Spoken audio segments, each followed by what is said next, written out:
Hey, this is Connor. This is the second video for the EO presidents. And last video, I asked you to do the 3 worksheets. And one of those worksheets was, what are the changes that you'd like to make? Now, I want you to pick the change that you want to work on in developing into a 3-minute speech during this practice that we're going to work on together. And as you think about which of the changes you'd like to bring to the group in a form of a 3-minute persuasive video, I'd like to reflect on an idea that it is better to fail on important things than to succeed on unimportant things. And I hope in this year of your EO presidency, you take this to heart, that leading towards what's really important, even if you fail, is a much better approach to life than succeeding in all the little unimportant things. So I'd like you to take a look at that worksheet, the changes you'd like to make in EO, in your company, in your community, in this world, and pick one that really is for you an important change. And I want you to take that worksheet now and just decide which is the change that you're going to work on over this time. And I want you to take a moment and reflect on the 20th, when we're going to get together and you're going to have an opportunity to share this message with some of the other EO presidents in your region. Which of the changes, which of these visions of a better future, of an improved quality of life, is the one that you're going to pick and bring to us? And on the 20th, we're going to work hard to help you take it from where you've got it onto the next level.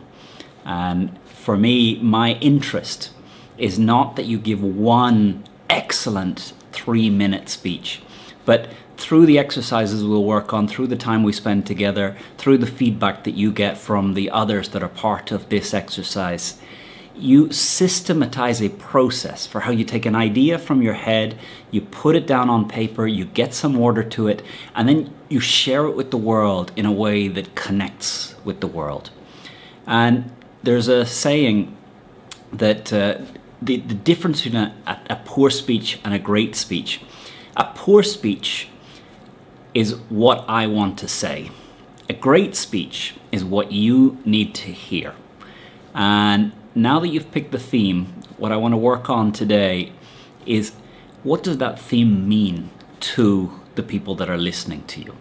And for me, the most practical way of really getting clear what this message means for the audience that you're speaking to is to answer a question which I call the point X question.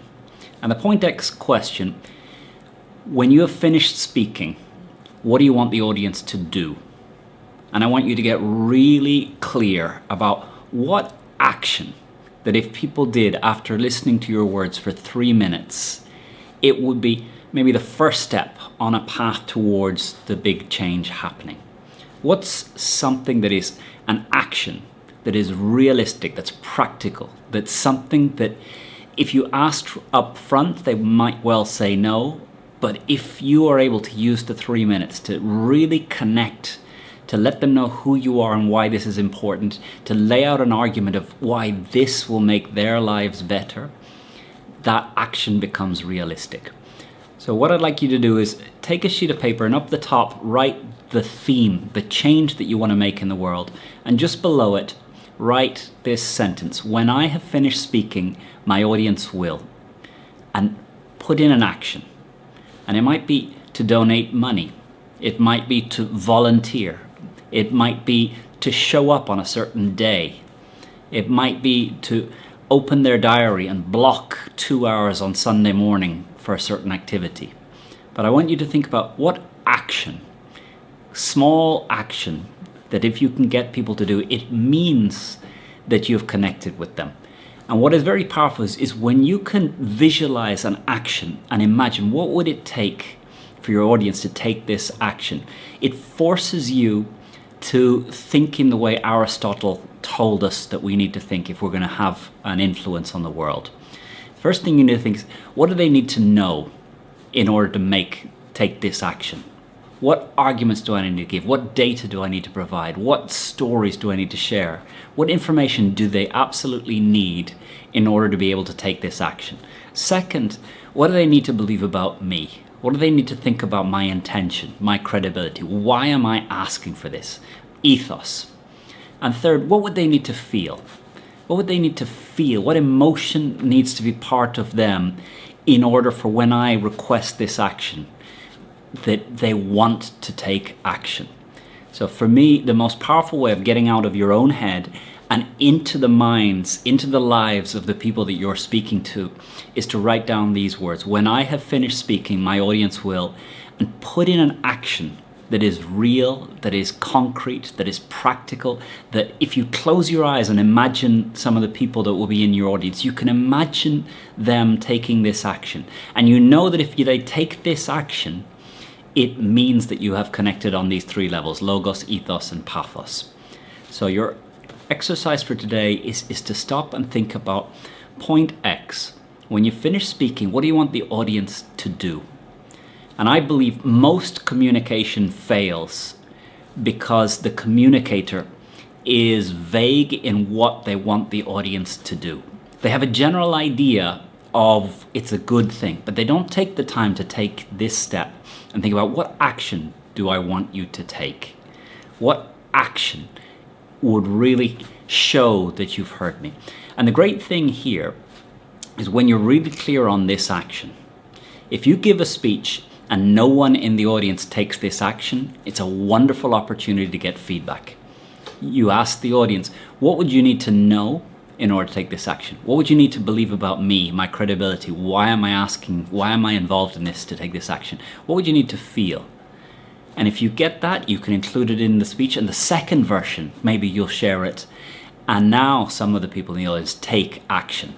And the people who took action, you ask them, what was it that I told you? What was it about me and my credibility, my intent, that led you to take action? What did you feel?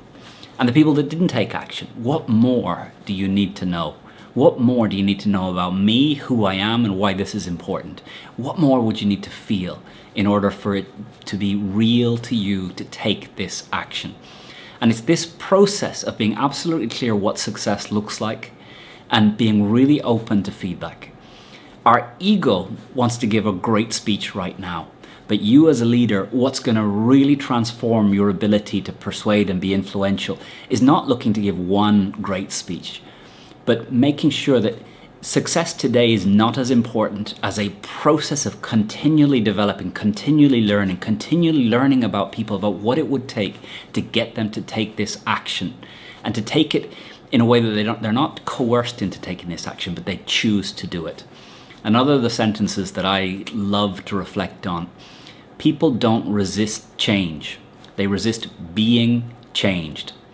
And what we'll be working on the next video is how to get this action out there into the world in such a way that people do not feel that you are pushing this change at them, but you are sharing some things that allow them to come towards it. They're not being changed, but you're sharing something that changes the context for them, changes the way they look at things, and makes it much, much more likely that they take action. So today's exercise is to look at the change you want to make and think about the audience you're speaking to, and write this sentence: when I have finished speaking, my audience will, and finish with an action. Have a good one. We'll see you for 2 more videos that will help you get your change in the world onto a page, really clear about it, and how you will share it on the 20th.